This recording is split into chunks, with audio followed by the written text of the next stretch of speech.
नमस्कार प्यारे बच्चों, मैं आपका अपना नितिन विजय आप लोगों के सामने लेके आया हूं जेई 2020 के वीडियो सॉल्यूशंस। बहुत स्ट्रक्चर करके टीम ने बनाए हैं, अच्छे से सॉल्यूशंस बनाए हैं हम लोगों ने बहुत अच्छे से मेहनत करके, ताकि आप लोगों को अच्छे से सवालों के सॉल्यूशन प्रेजेंट कर पाएं। ये सिर्फ उन्हीं के लिए नहीं जिन्होंने 2020 में एग्जाम दिया है, बल्कि ये सॉल्यूशंस उनके लिए ज्यादा कारगर हैं जो आने वाले वर्षों में जेई की तैयारी करने वाले हैं। क्या जेई की तैयारी करने के लिए प्रीवियस ईयर के एग्जाम्स के सवाल बहुत इंपॉर्टेंट है? हाँ, जैसा कि आप सब लोग जानते हो, जेई का पेपर आसान नहीं आता। इस बार जेई 2020 का पेपर भी आसान नहीं आया। जेई में पूछे गए आज तक के one of the toughest papers में से काउंट करा जा सकता है। 2 चरणों में पेपर लिए गए, पेपर 1 और पेपर 2, ये आप सब लोग जानते हैं। बिल्कुल सीक्वेंस वाइज आपको दोनों पेपर सॉल्व करके दिखाए जाएंगे अच्छे से। अगर आप जेई की तैयारी कर रहे हैं और आपका एक बार कोर्स कंप्लीट हो चुका है, तो आपके लिए इस तरीके के वीडियो सॉल्यूशंस देखना बहुत ज्यादा लाभकारी होगा। जो हमें कह रहा है कि ये लाभकारी होगा वो कौन है? जो मुझे नहीं जानते उनको मैं बता दूं, मैं नितिन विजय पिछले करीबन 15 वर्षों से जेई के बच्चों को पढ़ा रहा हूं। कोटा से मेरा बहुत एक्सपीरियंस है और क्लासरूम में मैं कोटा में पढ़ाता हूं, बायजू के साथ ऑनलाइन क्लासेस के लिए हूं।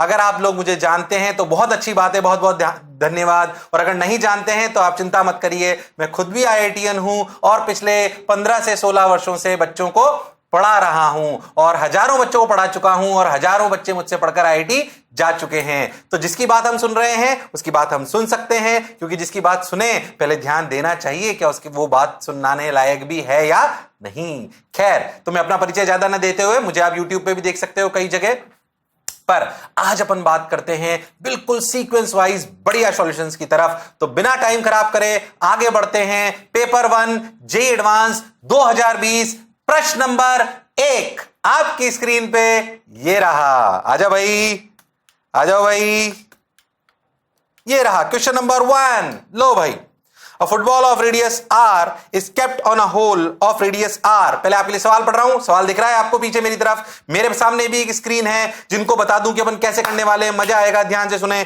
मेरे सामने एक स्क्रीन है, जो मेरे सामने स्क्रीन है वो आपको पीछे दिखाई दे रही है, ताकि आपका विजुअलाइजेशन बहुत अच्छा हो। एक बेस्ट स्ट्रेटेजी ऑनलाइन पढ़ने की, ताकि सीक्वेंस में अच्छे से पढ़ पाए और टीचर का फेस हमेशा हमारे सामने रहे। चलो भाई, बहुत बढ़िया। तो हमने बोला football of radius R is kept on a hole of radius R less than R made on a plank kept horizontally. अच्छा, एक हॉरिजॉन्टल मन में से इमेजिन करना है, फिर मैं आपको एनिमेशन से भी दिखाऊंगा, बिल्कुल परेशान ना हो। बढ़िया एनिमेशन बनवाए टीम से आपके लिए। देखो तो भाई, ऐसे अपना एक प्लैंक है जिसपे शायद फुटबॉल रखी है, फुटबॉल का रेडियस ज्यादा है, जो उसमें छेद है प्लैंक में उससे, और हॉरिजॉन्टली रखा है। One end of the plank is now lifted so that it gets tilted making an angle theta, जैसे कि डायग्राम में दिखा रखा है। देखो भाई, अच्छा ऐसे येलो कलर ले लेते हैं।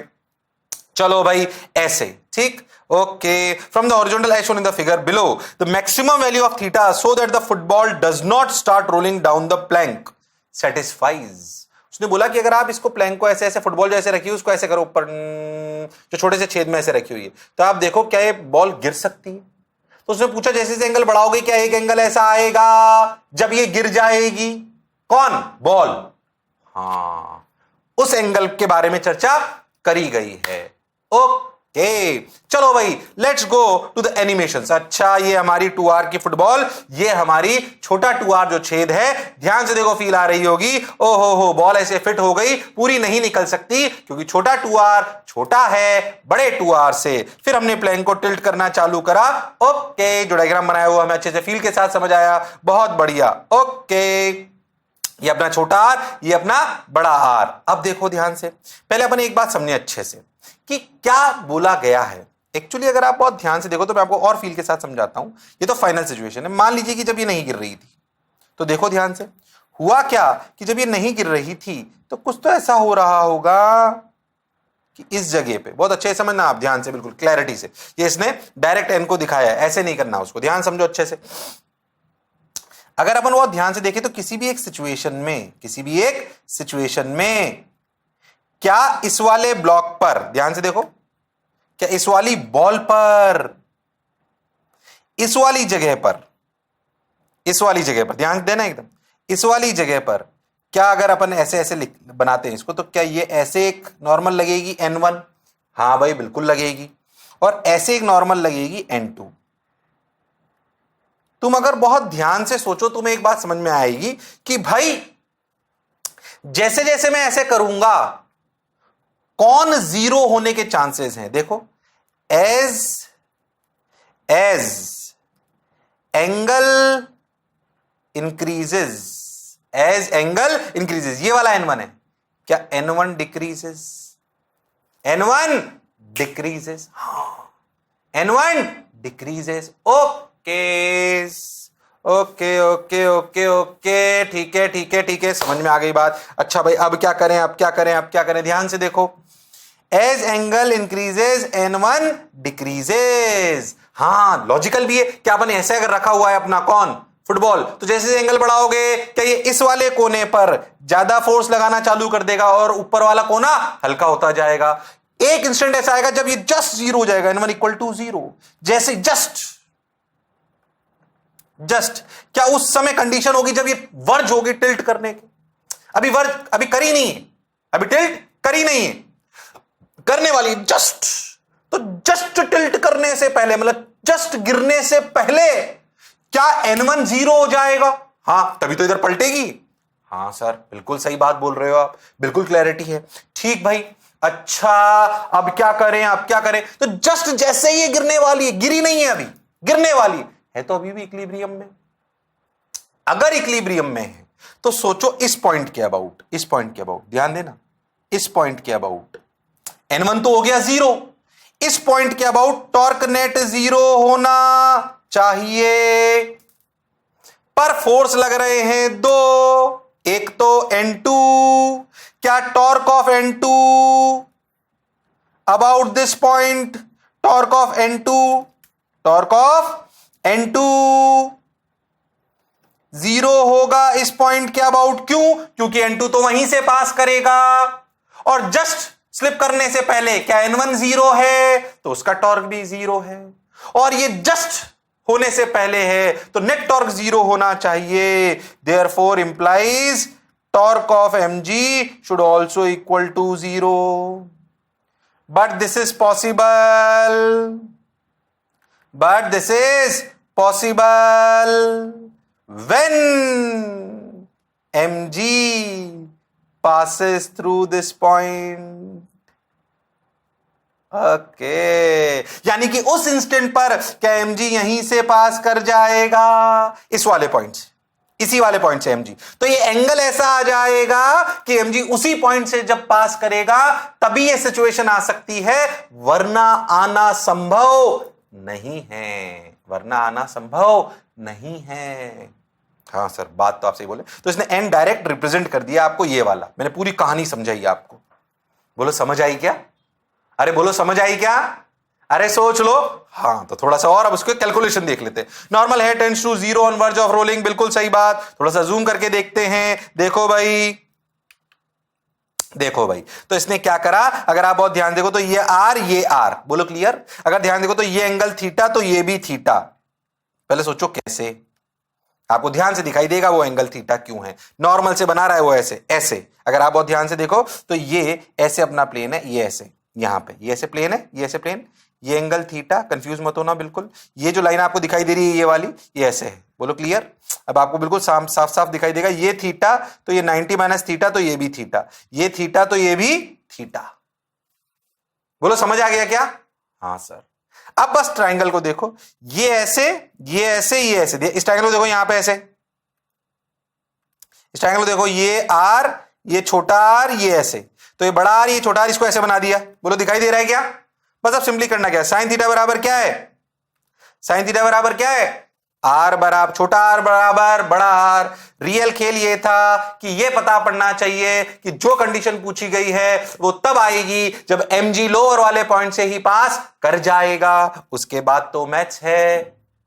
हम आए भी इसीलिए हैं कि आपको कंसेप्चुअल क्लैरिटी ला सके हो। और हाँ भाई, जब भी ऐसे वर्जिंग की कंडीशन आए तो समझ जाओ कि सेंटर ऑफ मास, सॉरी अपना जो ग्रेविटी का पॉइंट ऑफ एप्लीकेशन है वो उसी पॉइंट से पास करना चाहिए। लो भाई आ गया, बोलो क्लियर है क्या? अरे सोच लो, अरे पक्का? हाँ सर। समझ आया। तो आंसर आया sine theta equal to R by R, जो इसमें फर्स्ट ऑप्शन दे रखा था। जिसने भी सही करा होगा उसका नंबर पूरे मिले होंगे। अच्छा सर, बिल्कुल बढ़िया, बहुत बढ़िया, मजा आया। अच्छा, ये जो पेपर 1 के अपने पहले सवाल थे, पेपर 1 का जो अपने 1 से लेकर 6 तक सवाल थे, ये कैसे थे? ये सब थे सिंगल करेक्ट। कैसे थे? Single correct. मैं हर सेगमेंट में बताते जाऊंगा। सिंगल करेक्ट और +3 -1, मतलब सही सवाल के 3 नंबर, गलत का -1, +3 -1। ओके, ठीक है, बोलो क्लियर है क्या? अरे सोच लो, अरे पक्का? चलो भाई, जेई एडवांस्ड क्वेश्चन नंबर 2 आपकी स्क्रीन पे आ रहा है। अब अमिताभ बच्चन की तरह एक्टिंग मार रहे हैं क्या? नहीं, कोई बात नहीं, मजे से करते हैं, ध्यान से सुनो। A light disk made of aluminium, पहला वाला सवाल अपना कहां से था? थोड़ा सा समझ सकते हो तो रोटेशन से, हल्का फुल्का।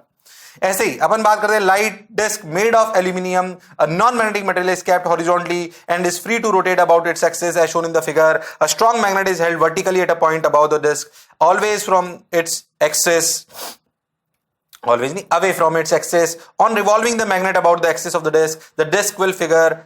disk will, अब ऑप्शंस दिए उन्होंने, देखो ये ऑप्शन दे दिए और आप डायग्राम को समझो। ऐसे आपकी डिस्क है, ऐसे आपकी डिस्क है, उस डिस्क की एक्सिस है, उस एक्सिस से ऐसे कुछ दूरी पे ऐसे आपकी मैग्नेट है। बोलो क्लियर? अपन मैग्नेट को ऐसे घुमाते हैं, डिस्क को नहीं घुमा रहे हैं। डिस्क तो एक ऐसे समझो फ्री एक्सिस पे रखी हुई है, उस पे ऐसे अपनी उसकी एक्सिस से कुछ दूरी पे आपकी मैग्नेट है। क्या है आपकी? मैग्नेट। उस मैग्नेट को अपन ऐसे घुमाते हैं तो आप जानते हो कि मैग्नेट मैग्नेटिक फील्ड निकालती है। मैग्नेटिक फील्ड निकालेगी तो जो उसके नीचे जगह होगी वहां पे ही मैग्नेटिक फील्ड निकलेगी। तो नीचे के मैग्नेटिक फील्ड का फ्लक्स चेंज होगा, उसी पर बेस सवाल है। देखो ध्यान से, ये ऐसी सिचुएशन। बोलो क्लियर? अरे पक्का? अब देखो हो क्या रहा है, ऐसे ऐसे घूम रही है। बोलो पीछे नजर आ रहा है? अरे पक्का? हाँ सर, ऐसे ऐसे घूम रही है, बहुत बढ़िया। और देखो ऐसे अपनी मैग्नेटिक फील्ड लाइंस निकलती हैं। बोलो निकलती है क्या? हाँ सर, ऐसे ऐसे निकलती है, बिल्कुल ऐसे। अर्थ में भी ऐसी होती है, ऐसे अपनी मैग्नेटिक फील्ड लाइंस हैं। ठीक भाई, हैं, बहुत बढ़िया। अब क्या करें? देखो, अब ऐसे इसको टॉप व्यू देखा है अपन ने। कौन सा देखा? Top view. ओके, ये टॉप व्यू है। अब देखो थोड़ी सी और फील करते हैं। ओके, आया आया आया आया आया आया आया। तो सोचो मैग्नेट जब ऐसे घूमेगी उस पे ऐसे ऐसे ऐसे, तो क्या उसके नीचे जो मैग्नेटिक फील्ड लाइंस हैं, क्या वो जो अपनी डिस्क है उसमें मैग्नेटिक फील्ड लाइंस ऐसे ऐसे ऐसे ऐसे घूमेंगी? तो उसके जो जस्ट नीचे वाला पोर्शन है, क्या उसमें ध्यान से देखो तो क्या फ्लक्स, जैसे मान लीजिए ये किसी इंस्टेंट में बात करता हूं, ये आपकी मैग्नेट है, इसके जस्ट नीचे का पोर्शन ये ऐसी मैग्नेट है और इसके जस्ट नीचे का पोर्शन ये रहा।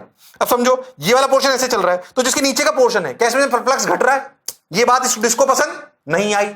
तो लेंज लॉ कहता है कि वो ऐसे ही घूमना चाहता है जैसे कि जिसने उसको नष्ट किया है। मतलब करंट या body moves in such a way that it tries to oppose the cause which has produced it.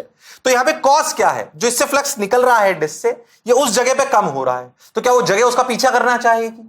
हाँ, बिल्कुल करना चाहेगी, बिल्कुल करना चाहेगी, बिल्कुल करना चाहेगी। यही यहां पे हो रहा है। तो क्या डिस्क भी उसी डायरेक्शन में रोटेट करने लगेगी?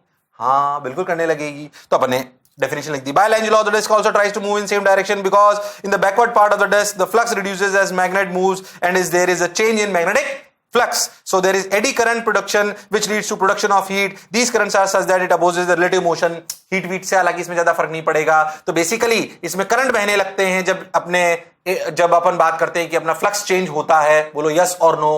हालांकि उसमें एडी करंट की बात नहीं करी, तो एक्स्ट्रा लिखा है अपन ने, पर अगर अपने को जरूरत पड़ जाए तो अपन बता सकते हैं। अभी सिर्फ इतने से सवाल हो जाएगा कि फ्लक्स चेंज होने की वजह से ये उसी को फॉलो करता है।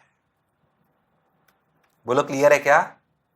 अरे सोच लो, अरे पक्का, अरे गारंटीड।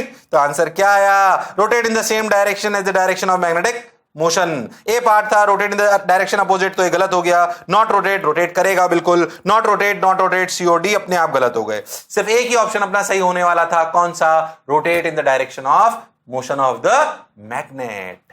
तो ये सवाल अपना कहां से था? ईएमआई से। ओके, कहां से था? ईएमआई से। ठीक सर, बात समझ आ गई, बहुत बढ़िया, बहुत सुंदर, बहुत मजा आया।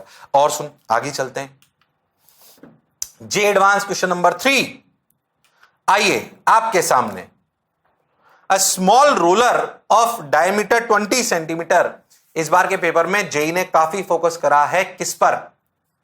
मैकेनिक्स पर। अमूमन ऐसा करते नहीं है, पर इस बार काफी फोकस करा है, ज्यादा पूछी है जरूरत से, बट पूछी है। और कैलकुलेशन पेपर 2 में आप देखोगे कैलकुलेशन भी बहुत और अच्छी है। तो बेसिकली अगर आपको जे एडवांस का एग्जाम देना है ना, मैं सिर्फ डिस्कशन के लिए नहीं आया हूं, मैं ये भी बताने आया हूं कि आपको तैयारी में क्या ध्यान रखना है। अगर आपको जे एडवांस क्लियर करनी है, जेई मेन की बात नहीं कर रहा हूं मैं, तो आप ये मान लो कि आपकी कैलकुलेशन वीक नहीं हो सकती। आपको सबके स्क्वायर रूट, क्यूब रूट निकालना, ये सब आपको हाथ से आना चाहिए बिना कैलकुलेटर की मदद से। इतनी कैलकुलेशन बहुत आसानी से जे एडवांस पूछ लेता है। तो पहली बात आपकी, ये तो सवाल खैर आसान है, आगे आपको दिखाई देगा। कैलकुलेशन आपकी अच्छी होनी चाहिए। आपने वैदिक मैथ्स या अबेकस वगैरह करा हुआ है तो आपको फायदा हो सकता है, पर आपकी कैलकुलेशन अच्छी होनी चाहिए। बिना कैलकुलेशन अच्छे हुए, इनफैक्ट जे एडवांस में कॉन्सेप्ट भी अच्छे आते हैं और कैलकुलेशन भी अच्छी आती है। दोनों में से कुछ भी हल्का नहीं आता, यह बात आप मान लीजिए 110%। अच्छा, कॉन्सेप्ट भी ऐसा नहीं होगा सिर्फ एक चैप्टर के मिला दिया, 2-3 चैप्टर के जनरली मिला लेते हैं ये। खैर, a small roller of diameter 20 centimetre has an axle of diameter 10 centimetre. ठीक भाई, तो small roller of diameter 20 centimetre an axle of diameter, एक समझो रोलर है एक, याद है जैसे वो लकड़ी का होता है, या तुमने बैलगाड़ी का पहिया देखा हो, उसमें बाहर तो जो है लकड़ी का होता है पूरा और अंदर लोहे का होता है। तो समझ लो लोहे का हिस्सा एक्सेल है और जो लकड़ी का वो है वो पूरा टायर है। वो 20 सेंटीमीटर का है डायमीटर, कौन? पहिया। और जो अंदर का लोहे का हिस्सा है वो कितने का है? वो 10 सेंटीमीटर। ये रहा डायग्राम बना हुआ है, ये रहा, बोलो क्लियर। तो ये अपना कितना हो गया? 20, और ये अपना कितना हो गया? 10। इसके दोनों डायग्राम दिए हुए हैं। ठीक, पहले तो ये समझे।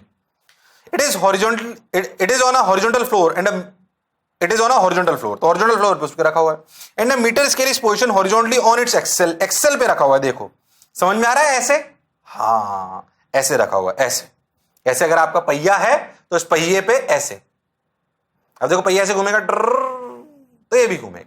चलो, अब आपको ये बात फील आ रही होगी कि अगर ये पहिया चलेगा तो इसके ऊपर अगर ये अपना कौन रखा हुआ है? स्केल, तो वो भी ऐसे ऐसे चलेगा। ठीक, वही सवाल है। The scale is now push slowly on the axle. तो अपन ने क्या करा? उसको ऐसे हिलाया, किसको? स्केल को। तो स्केल ने क्या फोर्स लगाया इस जगह पर? अगर स्केल को आगे धकेलेंगे तो स्केल पर फ्रिक्शन किधर लगेगा? पीछे। इस पे किधर लगेगा? आगे। किस पे? एक्सेल पे। तो क्या एक्सेल इसे घुमाएगी? तो क्या टायर पूरा घूमेगा? हां, सवाल यही। So that it moves without slipping. ओहो, स्लिपिंग नहीं हो रही भाई on the axle, and the roller starts rolling without slipping after the roller has moved 50 centimetre. कौन मूव कर गया? 50 सेंटीमीटर पूरा टायर। यानी कि 50 सेंटीमीटर टायर मूव करने का मतलब कौन है? उसका सेंटर मूव कर गया। कितना? 50 सेंटीमीटर। ओके, 50 सेंटीमीटर उसका टायर मूव कर गया। ठीक भाई, बहुत बढ़िया, बात समझ में आ गई। The position of the scale will look like, the position of the scale look like. अब 4 ऑप्शन उन्होंने दिए, ये वाले। उन्होंने पूछा कि अगर 50 सेंटीमीटर आपका टायर चल जाए तो बताओ आपके स्केल की क्या पोजीशन होगी? आपके स्केल की क्या पोजीशन होगी? ये 4 ऑप्शन उन्होंने दिए, चारों राइट नहीं है, समझा रहा हूं मैं, 4 ऑप्शन है। ठीक भाई, अब सवाल को समझते हैं, पहले देखते हैं, फील करते हैं क्या हो रहा है। देखो चल रहा है, देखो मजा आ रहा है क्या? कैसे चल रहा है बोलो, क्लियर है क्या? एक बार और देख लो। देखो भाई ये बात ऐसे चला, हां सर, फील आई। अब असलियत में कौन कितना चल गया? अगर अपन इस पॉइंट को यहां पे मान ले तो अपना ये कितना चल गया? टायर यहां से यहां पहुंच गया, तो बेसिकली टायर चल गया 50 सेंटीमीटर। बोलो क्लियर? ओके, टायर अपने चल गया 50 सेंटीमीटर। तो पूछा गया भाई उस समय अपने इस स्केल की क्या पोजीशन होगी? यानी कि स्केल को अगर 0 रीडिंग से चालू करा था तो उसकी रीडिंग क्या आ गई होगी? अब देखो ध्यान से, जब भी अपना टायर चला तो अपन जानते हैं कि उसको ऐसे लिखते हैं, ये V और ये ओमेगा।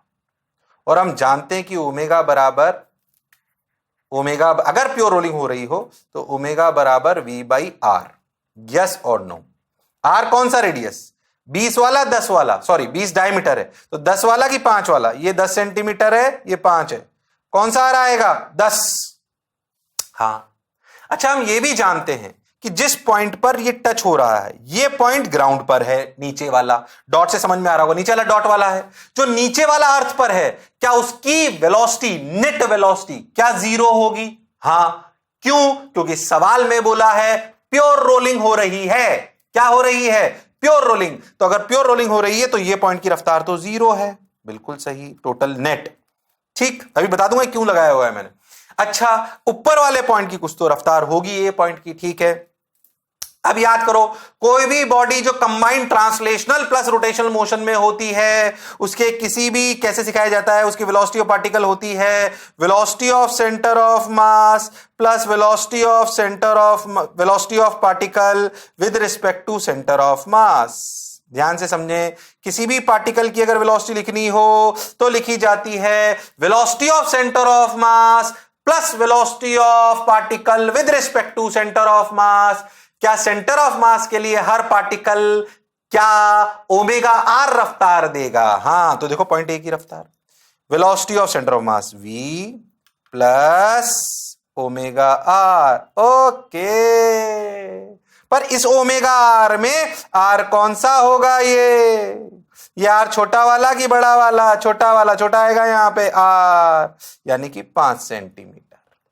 तो v plus omega into 5, yes. और बॉटम मोस्ट पॉइंट पे रफ्तार जीरो, यहां पे आर कौन सा होगा? 10। बिल्कुल सही सर, ये 10 सेंटीमीटर। ओके, बिल्कुल सही बात, बिल्कुल क्लैरिटी से एकदम। ओके, बहुत बढ़िया। अब देखो, अच्छा भाई, तो ये omega R equal to 5 centimetre, ये ओमेगा आर 10 सेंटीमीटर। ठीक, बॉटम मोस्ट पॉइंट में रफ्तार जीरो होनी चाहिए। तो पहले v equal to omega R, देखो सॉल्यूशन अब कैसे कर रहे हैं, v माइनस ओमेगा आर, ये वाले पॉइंट के लिए जीरो, तो v equal to omega R, v equal to omega R, बिल्कुल सही। और ओमेगा की वैल्यू निकाल, मतलब ओमेगा की वैल्यू निकालनी है, और रेडियस कितना? 10, तो ओमेगा की वैल्यू कितनी आ गई? v बाई 10, v बाई 10, बिल्कुल सही, 110%। बोलो क्लियर है क्या? अरे पक्का। बस अब क्या था, अगर इस पॉइंट की रफ्तार निकालें, वेलोसिटी ऑफ ए, देखो ध्यान से, क्या लिखी जाएगी? v plus omega R, omega R, R कौन सा? 5, तो लिखा जाएगा v बाई 10 इंटू 5, यानी कि 3v बाई 2। ओके, तो क्या पॉइंट ए की अगर सेंटर चल रहा है v से, तो पॉइंट ए चलेगा 3v बाई 2 से, 1.5 गुना रफ्तार से। कितने से? 1.5 गुना रफ्तार से। हां सर, बिल्कुल सही। तो अगर ये 1.5 गुना रफ्तार से चलेगा, तो सोचो जो पॉइंट स्केल पर है, क्या उसकी भी रफ्तार 1.5 गुना होगी? बिल्कुल सही। तो जब ये चलेगा 50, तो ये चलेगा 50 इंटू 1.5, यानी कि कितना? 75। देखो देखो, वो जो मैंने करा वही लिखा हुआ है। हाँ, 75। क्या बात समझ आई है? अरे क्या बात समझ आई है? बोलो। तो यानी कि स्केल 75 सेंटीमीटर चल चुका है, तो आगे वो 75 सेंटीमीटर निकल चुका है। क्या ऐसा ऑप्शन है? बिल्कुल है, 110% है। देखो, लो भाई, ये वाला आंसर, बी वाला आंसर सही हो गया।